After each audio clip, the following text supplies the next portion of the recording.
এক নিঃস্ব বিধবা মহিলা রাস্তার ধারে একটি ছোট্ট বিড়ালছানাকে বৃষ্টিতে ভিজতে দেখে ঘরে তুলে আনে। নিজের সামান্য খাবারটুকু ভাগ করে খাওয়ায় সেটিকে। পরদিন সকালে ঘুম থেকে উঠে মহিলা অবাক হয়ে দেখে তার বালিশের পাশে পড়ে আছে একটি চকচকে রূপোর মুদ্রা। বিড়ালটি কোনো সাধারণ প্রাণী ছিল না। প্রতিদিন সকালে সে মহিলার আঁচলে একটি করে মুদ্রা রেখে যেত।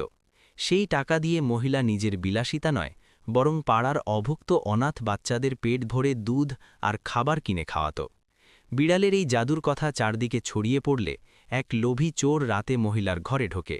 সে ভাবে বিড়ালটিকে চুরি করতে পারলেই সে রাতারাতি বড়লোক হয়ে যাবে। চোরটি বিড়ালটিকে একটি নোংরা বস্তায় ভরে অন্ধকারে দৌড়ে পালায়। কিন্তু বনের ধারে গিয়ে বস্তা খুলতেই সে দেখে ভেতরে কোনো বিড়াল নেই।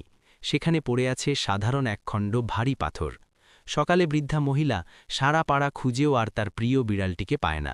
অনাথ বাচ্চাগুলো খাবারের আশায় তার দরজায় এসে দাঁড়ায়, আর মহিলা শূন্য আঁচল হাতে নিয়ে ঝাপসা চোখে রাস্তার দিকে তাকিয়ে থাকে।